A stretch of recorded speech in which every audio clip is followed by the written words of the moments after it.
Los fantasmas son los únicos monstruos que existen en todas las culturas, sin importar lo sofisticadas o primitivas que sean. Poltergeist es la película de casas encantadas más elaborada, más profunda y más divertida que se haya hecho jamás. El Resplandor es sin duda la historia de fantasmas por excelencia. Se me hizo un nudo en el estómago con la actuación de Jack Nicholson.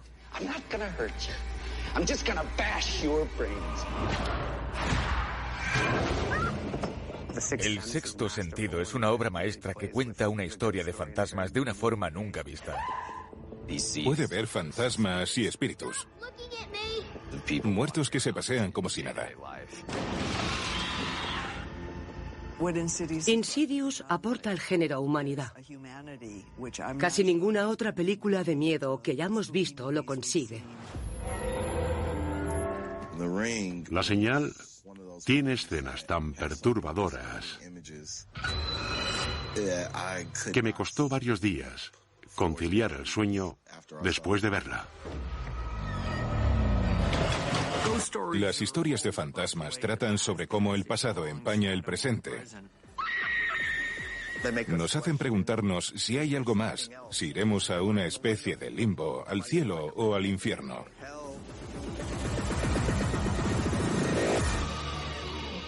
Se me pone el vello de punta al hablar de esto.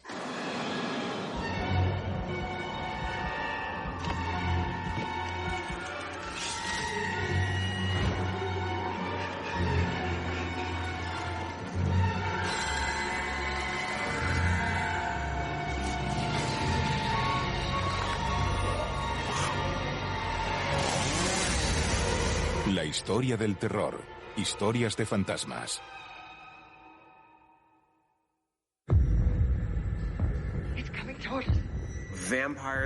Vampiros, hombres lobo, zombies... Nadie cree que sean reales. Pero si preguntas a la mayoría por los fantasmas, te dirán que están seguros de que han visto a alguno. Que existen, que los han sentido o que hay casas encantadas.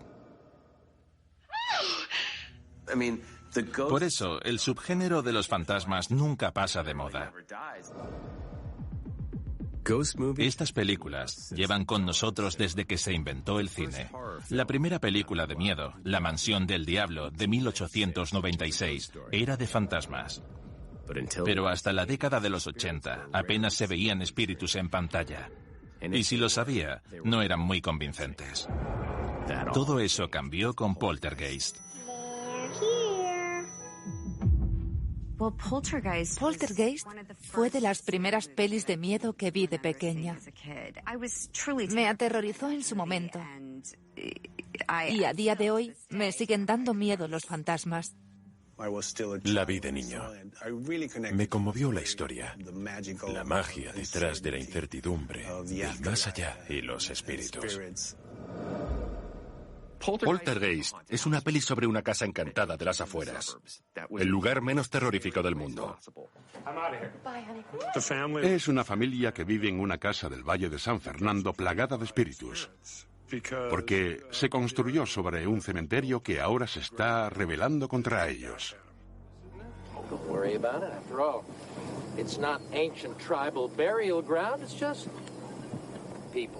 Me fascina Poltergeist. Se hizo acopio de casi todas las décadas del terror y las juntó para crear todo ese mal rollo.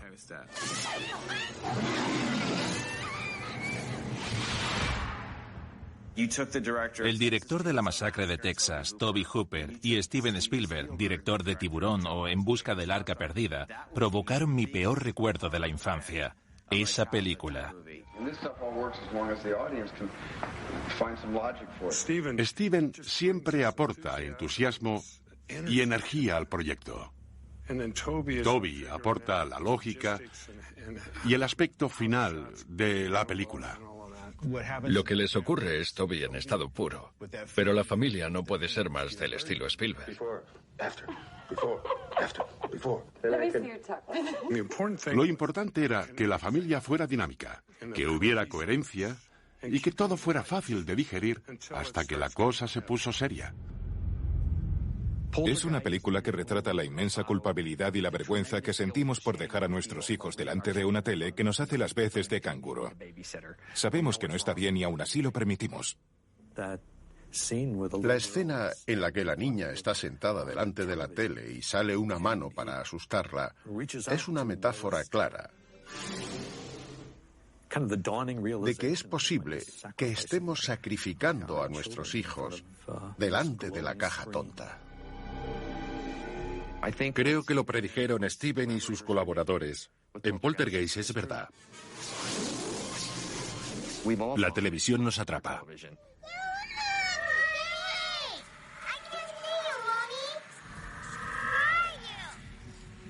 Su hija pequeña está atrapada entre este mundo y el otro. En el transcurso de la película, la madre va hasta el mismo infierno para rescatar a su hija.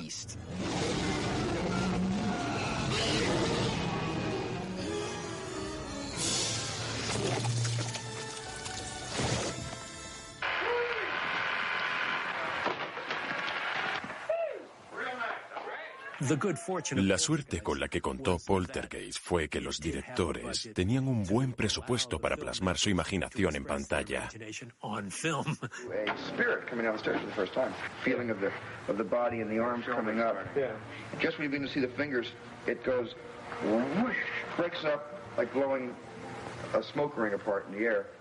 Todo lo que Toby y Steven imaginaran que debía estar en la película aparece.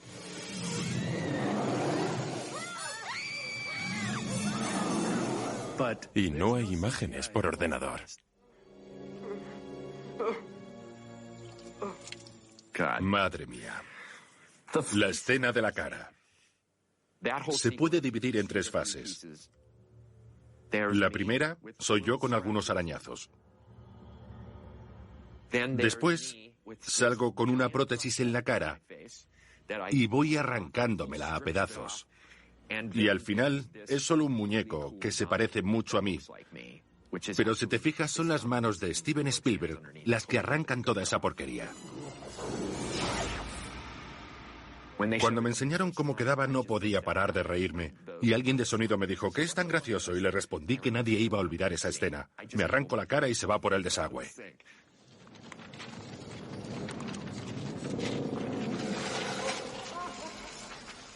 Hay muchísimos efectos. Ópticos, sets con perspectiva forzada, un contrazoom. Cuando Joe Beth Williams va corriendo por el pasillo y otros efectos increíbles y prácticos. Ah, sí. El dichoso árbol. Steven tenía un recuerdo de cuando era pequeño, de un árbol fuera de su habitación, que le aterrorizaba. Por eso el árbol tenía que salir. Estaba hecho de goma, pero alguien le había puesto como nudos, o no sé, espinas.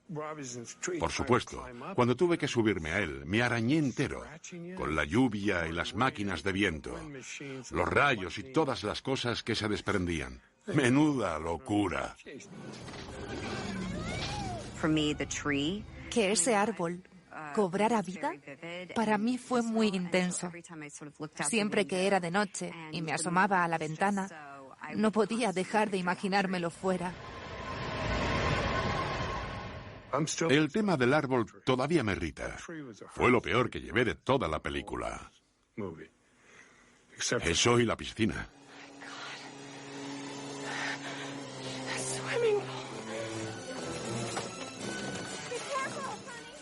Craig Ray, el encargado de Atrezzo, la llenó de esqueletos.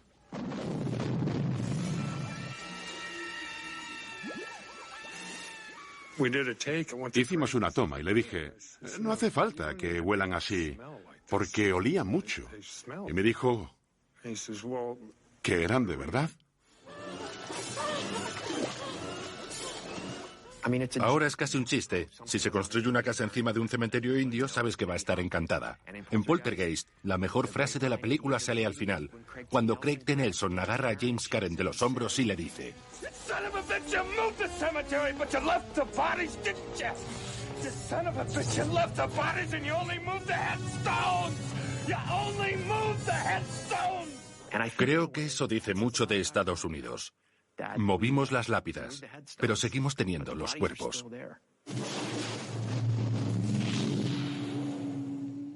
El recuerdo de Poltergeist reside en la saga Insidious, en la que se nos muestra un más allá plagado de almas sin descanso, algunas amistosas, otras mortales.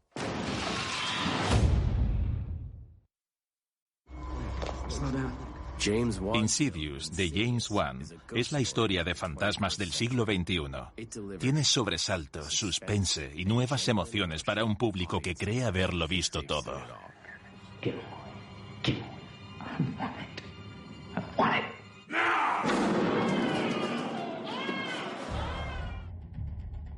Da gusto tocar un tema así. Esa paz doméstica que supuestamente se respira en las afueras. Es divertido entrar y perturbar la paz doméstica de esa familia.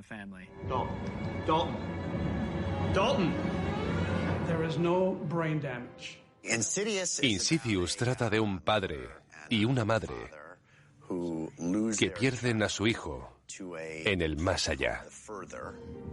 What does that mean? The further is a world far beyond our own, is a dark realm filled with the tortured souls of the dead. A place not meant for the living. Y todos esos fantasmas que frecuentan la casa de esta familia intentan entrar en el cuerpo de su hijo, un recipiente vacío.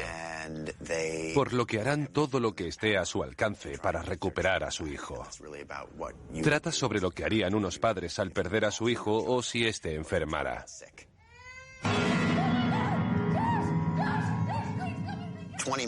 Cuando han pasado 20 minutos y el público empieza a preguntarse por qué no se van de la casa, Patrick Wilson le dice a Rose Byrne: y se mudan. Pero lo paranormal los sigue a la nueva casa. It's not the house that's haunted. It's your son. Así que da igual a dónde vayan, estas cosas les seguirán a todas partes.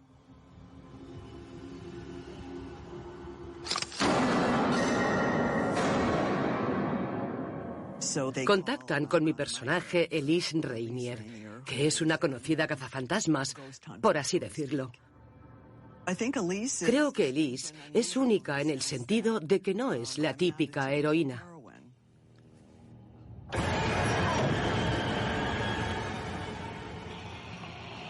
This is how you die. Not today, it isn't.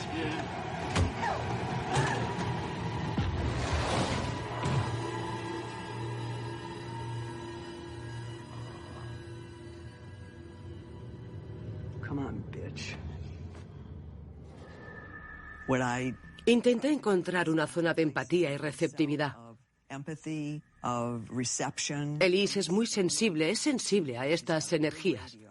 We had some help. Who? Someone else is here with us. Mom. Está en consonancia. Es una capacidad común. No creo que solo la tengan unos pocos. Pero nos sometemos a tantas interferencias que no prestamos atención. Si no nos escuchamos los unos a los otros, imagina otros mundos.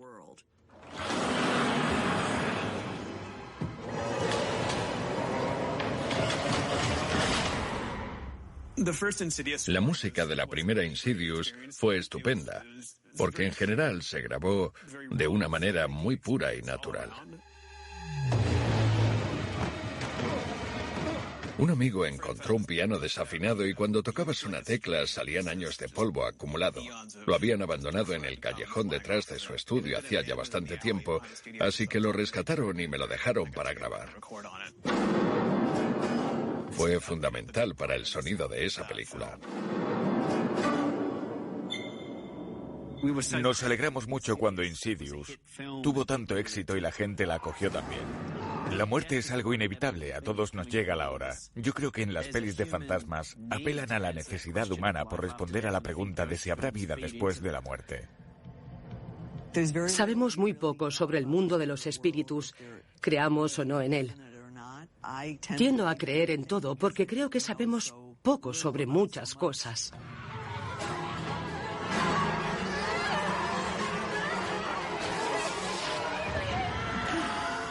La saga Insidious y Poltergeist nos mostraron a familias normales unidas por un amor tan fuerte que son capaces de sobrevivir a un ataque sobrenatural. Pero uno de los mejores directores de todos los tiempos nos enseñó una imagen mucho más oscura de la paternidad y del más allá.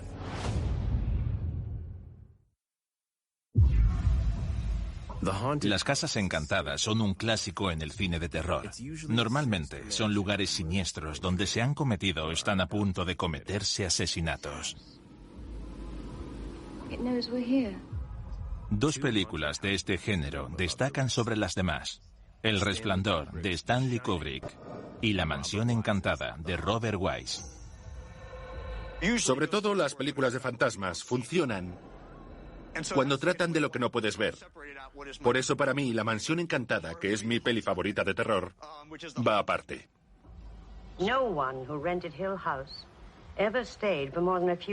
Es la mejor película de terror del mundo.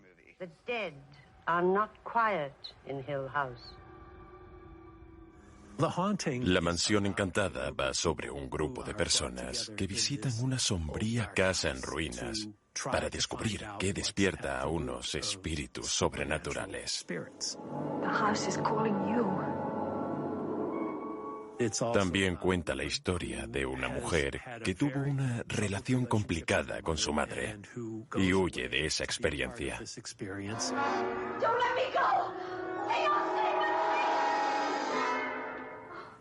La Mansión Encantada es tan buena porque no vemos nada.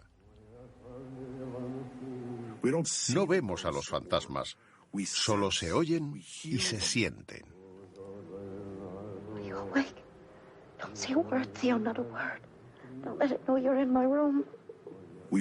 Nuestra mente tiene libertad absoluta para recorrer la casa. Da tanto miedo gracias a que Wise se centra en los rostros de los personajes.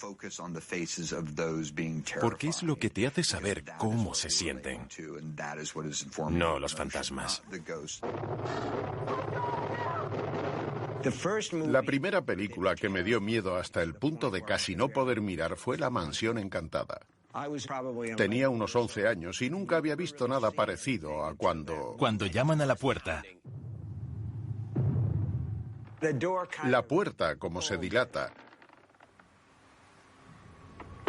Luego ella sube por unas escaleras en espiral muy poco estables. Y cuando se abre la puerta y sale la mujer del profesor, hace como... Casi me muero, casi me da un ataque al corazón. Creí que no lo contaría. Por supuesto, lo contó. Y 17 años después, el legendario director Stanley Kubrick adaptó su segunda novela, El Resplandor, a la gran pantalla. Al igual que La Mansión Encantada, trata sobre un lugar maligno y el efecto que tiene en las personas que lo habitan. Jack Nicholson interpreta a Jack Torrance, un escritor alcohólico que acepta el trabajo de encargado del Hotel Overlook durante el invierno. Is there something bad here? Well, you know, Doc, when something happens, it can leave a trace of itself behind. Things that people who shine can see. Jack y su hijo Danny tienen un don psíquico, un resplandor con el que ven a los fantasmas de las personas asesinadas en Overlook. Esos fantasmas aterrorizan a Danny, mientras que vuelven loco a Jack. Jack Torrance es alcohólico. No sabe controlarse. Y culpa a su hijo y a su mujer de su impotencia creativa. Whenever you come in here and interrupt me, you're breaking my concentration. You're distracting me, and it will then take me time to get back to where I was. Ese hotel tiene algo que ansía que las personas que allí se hospedan se asesinen entre ellas. Come and play with us, Daddy. Forever and ever and ever. El Resplandor cuenta con escenas emblemáticas típicas de uno de los mejores directores de la historia. Pero Kubrick hizo algunos cambios a la historia que no fueron del agrado de King, su autor. La disfruté igual que disfrutas un Cadillac bien restaurado sin motor. Lo único que le saco es que no hay arco de personajes. En el libro, Jack Torrance empieza siendo un buen hombre que intenta conseguir lo mejor para él y su familia. Creo que Jack Nicholson lo interpretó como si estuviera ya loco desde el principio. Desde el minuto 1. En la conversación que tenían en el despacho del señor Ullman, Jack responde: sí, por supuesto, señor Ullman.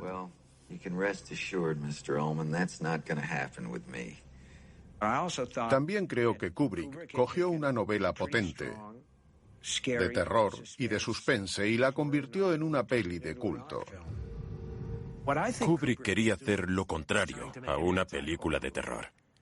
Quería ir a contracorriente de los temas recurrentes del género. ¿Crees que sabes cómo se hace una peli de miedo? Te voy a enseñar cómo la hago yo. Algo que juega a la contra de la convención en El Resplandor es la claridad de la luz. Y siempre con planos amplios porque no hace el clásico terror de gente que sale de la nada y te apuñala y cosas así. Es más psicológico. Por eso funciona en su obra. Da más mal rollo. Gran parte de la película depende de la perspectiva de los diferentes personajes. Para Danny ocurre una cosa, para el personaje de Jack Nicholson es una amenaza invisible que se apodera de él. Y para Shelley Duvall, que le dan miedo las historias de fantasmas, todo toma una forma horripilante. Todo es subjetivo, lo que hace que dé aún más miedo. La familia es un gran apoyo para contar historias de terror, porque es algo íntimo.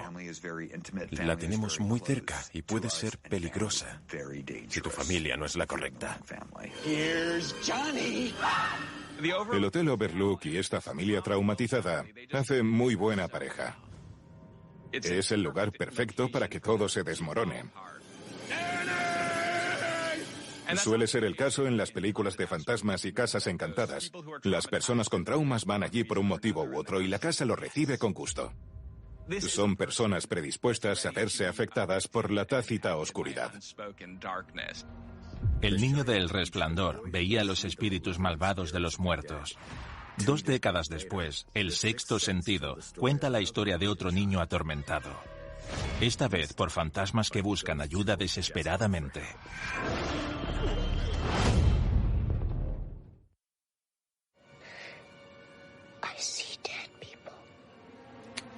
Dead people like in graves and coffins. Walking around like regular people. Hay muchas formas de contar una historia dentro del contexto del terror. Desde una manera superficial o desde la intelectualidad. Hay mucha gama de colores. Oh, you're scaring me. They scare me too sometimes. Okay.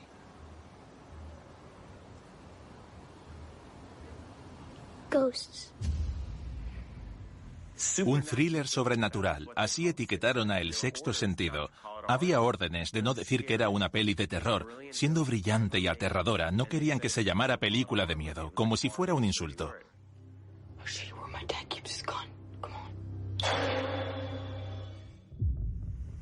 Cole Sear es un chico de 8 años que vive en Filadelfia con su madre soltera. Hay problemas y asuntos que le perturban y se topa con un psicólogo infantil. Think about what you want to get out of our time together. What our goals should be. Instead of something I want, can it be something I don't want? Y él intenta tratar a Cole, intenta ayudarle y acaba descubriendo que Cole ve fantasmas y espíritus que se pasean como si nada y que incluso van a su casa. Mama. Oh, dinner is not ready. Lo mejor es que cuando alguien como Night Shyamalan hace algo como El sexto sentido, tiene la seguridad de pararlo todo y hacerlo íntimo, centrarse en las actuaciones y que cumple rápidamente la premisa. El sexto sentido es conmovedora. El propósito de todos los fantasmas era resolver sus asuntos humanos, lo que da más miedo que un simple espíritu. También tenía grandes actores. Bruce Willis estaba increíble, diferente a lo que nos tenía acostumbrados.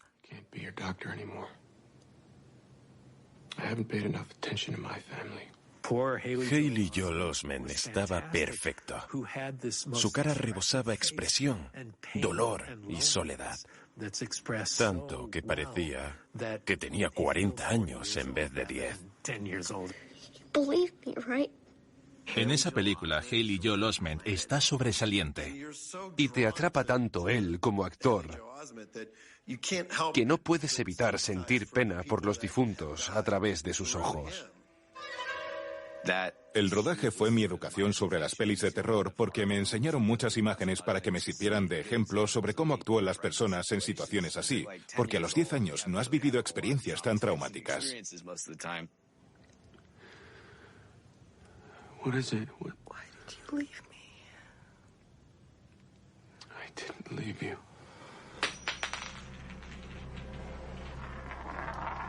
No me esperaba el final de la peli. Me dio muchísimo miedo. No, ni tú ni nadie. Cualquiera que diga que sí lo adivinó miente descaradamente. Yo tampoco. Nadie se lo espera. ¿Tú lo adivinaste? No. Ah, bueno, iba a decirte que No soy capaz de adivinar el final de Si ha escrito un crimen. Imagina El sexto sentido. Happy anniversary. Es una película aterradora, pero el miedo no lo dan los fantasmas, sino las personas que temen no poder comunicarse entre ellas. En realidad, la comunicación es la temática de la peli. What do you think they want? Just help. That's right. That's what I think too. They just want help, even the scary ones.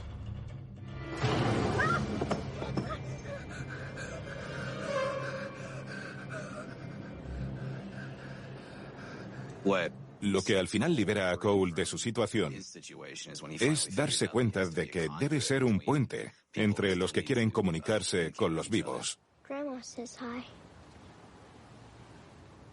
Y aunque Night nos pega algunos sustos y crea unas circunstancias que nos dan verdadero pavor, creo que la peli no envejece porque todos nos podemos identificar con ese deseo de decir cosas que nunca pudimos a nuestros seres queridos. She said you came to the place where they buried her. Asked her a question. She said the answer is every day. La temática de fantasmas que necesitan a los vivos para solucionar sus asuntos no comenzó en El sexto sentido. Las mejores historias de todas las épocas tratan sobre asesinatos que los muertos quieren que resolvamos.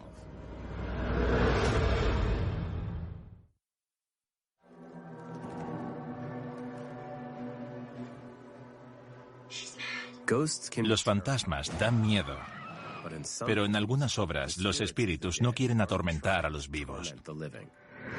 Son víctimas de horribles crímenes y buscan justicia.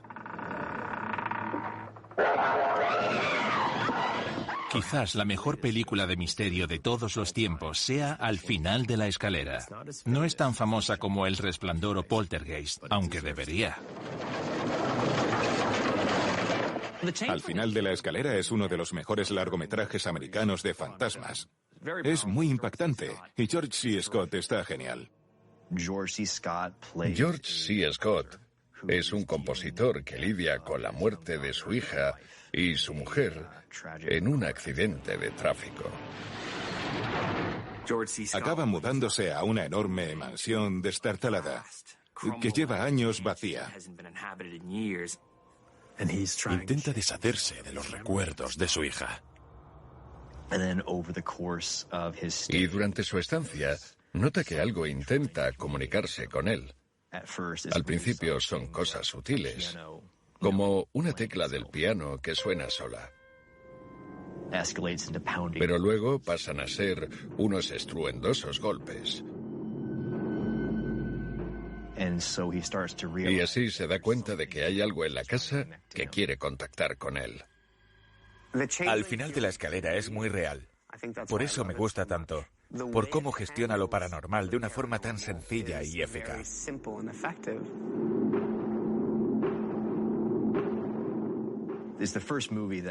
Fue la primera película que hizo que una simple pelota diera auténtico miedo. La pelota baja haciendo pum, pum, pum, pum.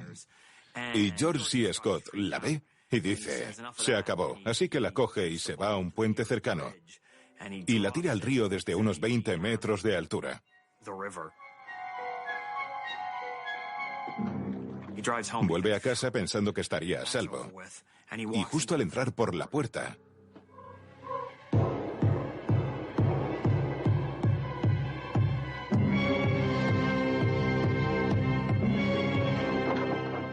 se me pone la piel de gallina. Me encanta. Es el fantasma de un niño que fue asesinado en la casa.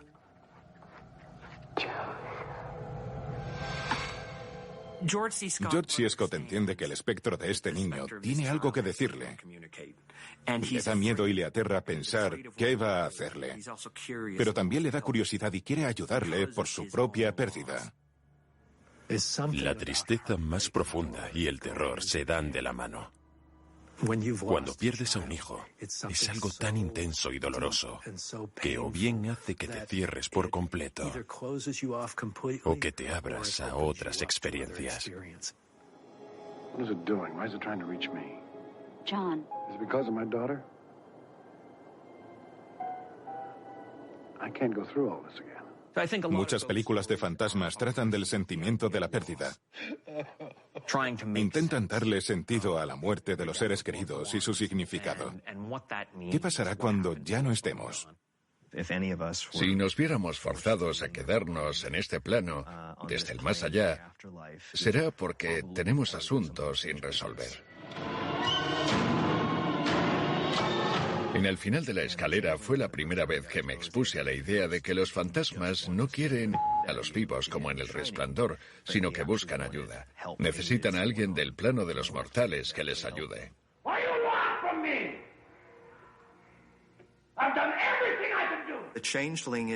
Al final de la escalera no es solo una película de terror, también trata de un asesinato. Queremos saber qué le pasó al niño y presenta un elemento que no habíamos visto antes, un fantasma que se comunica con nosotros para resolver un misterio que les ayude a descansar en paz.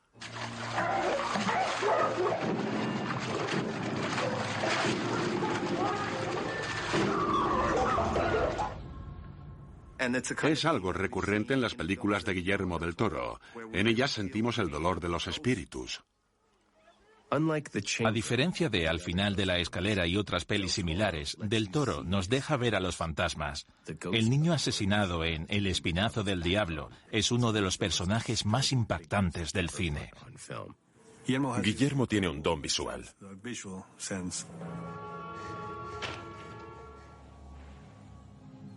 Santi es un fantasma, con los ojos vidriosos y una brecha en la frente.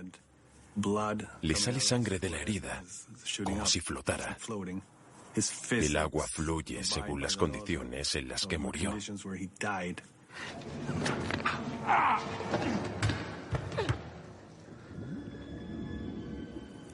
Porque fue ahogado.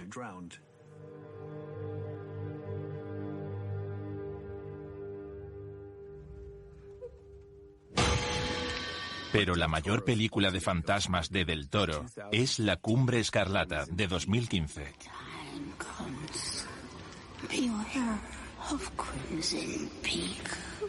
Se sirvió de la mezcla de efectos reales con imágenes por ordenador para llevar el terror gótico a un nivel artístico y visual nunca visto.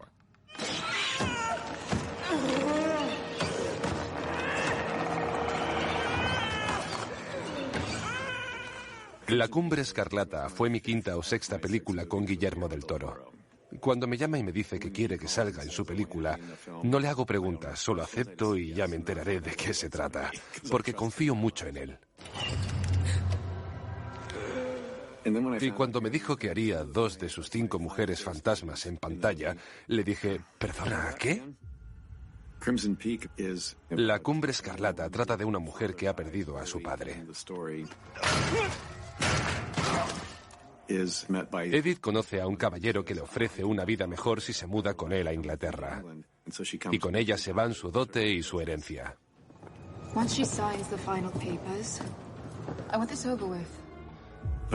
Pero la casa a la que la lleva está habitada por muchas esposas fantasmas que vivieron un pasado parecido. Porque no es la primera vez. Lo que más me gusta de la Cumbre Escarlata es que los espíritus no pretenden dar miedo. Puede que su aspecto sea algo desagradable a simple vista, pero están ahí para avisar y ayudar a esta chiquilla de que no se convierta en una de ellas.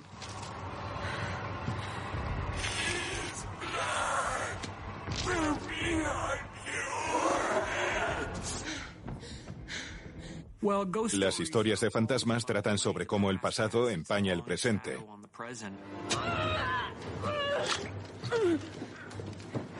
Faulkner dijo, el pasado no ha muerto, ni siquiera ha pasado. El derramamiento de sangre del pasado se abre paso hasta el presente. Los fantasmas de la Cumbre Escarlata fueron víctimas de un asesinato a sangre fría. Al igual que ocurrió en La Señal, solo que este no quiere ayudarte. Es una asesina en serie que sale de su tumba. Have you heard about this videotape that kills you when you watch it? What kind of tape? A tape. A regular tape. The Ring is about... La Señal trata de una cinta de vídeo que si la ves, a los 7 días, mueres. Naomi Watts interpreta a una periodista que escribe sobre esta historia y encuentra la cinta al investigar el caso.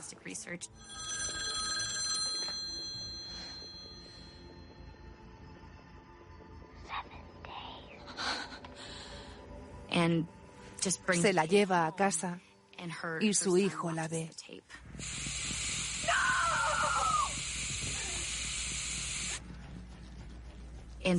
Así que la historia no solo va de una periodista que investiga un suceso para encontrar una causa, sino de una madre que intenta salvarle la vida a su hijo. Cuenta con una estructura a contrarreloj. Si ves el vídeo sabes que tienes 7 días antes de morir. Tu vida se va a ir a pique. Se va a parecer cada vez más a una pesadilla.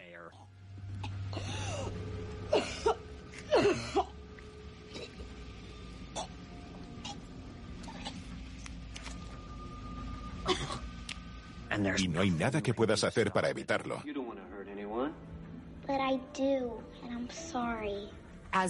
Y a medida que el personaje de Naomi Watts recaba información, vemos que lo que nos debería preocupar es una niña. Es la que te perseguirá y al final vendrá a por ti.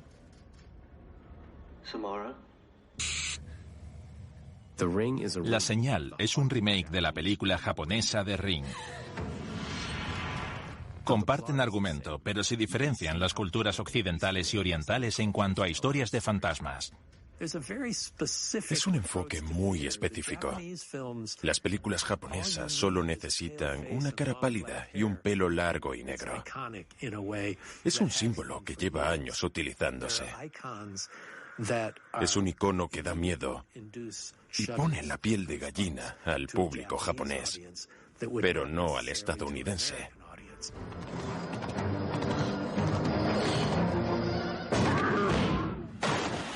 La Señal americana se hizo con $240 millones, dando pie a una oleada de remakes de películas japonesas.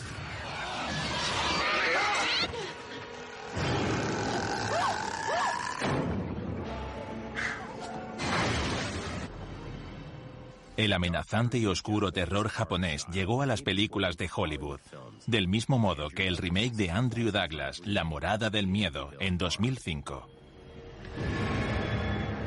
Era la primera vez que veíamos películas asiáticas de este estilo, y nos cautivaron esas imágenes tan inéditas para nosotros. La niña que se retuerce mientras la sujetan pegada al techo es una escena muy típica de estas películas de terror. Pero La Señal sigue siendo la obra de mayor éxito basada en un clásico del terror japonés.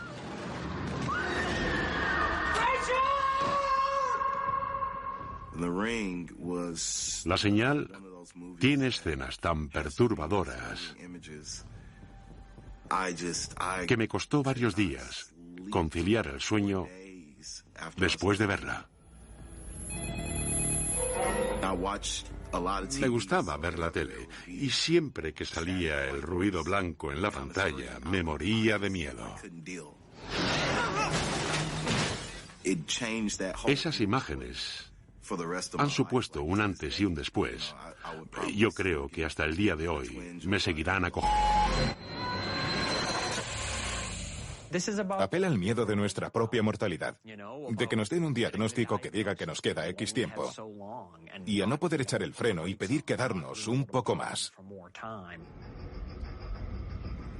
Los fantasmas son diferentes según las culturas y las religiones. Algunos son benevolentes y otros malvados. Pero siempre existe esa lucha. Porque cuando alguien se muere, ¿a dónde va? Tengo una amiga que dice que la gente no se muere, que se van de vacaciones. Y si le preguntas, ¿dónde está Larry?, te dirá que en Río de Janeiro tomando el sol, porque un día están aquí y al día siguiente no. Por eso tenemos ceremonias, funerales y rituales, para ayudarnos a lidiar con ese dolor. Y parte de ese dolor se basa en no saber a dónde van. El cine también ayuda, es terapéutico, habla sobre ese destino.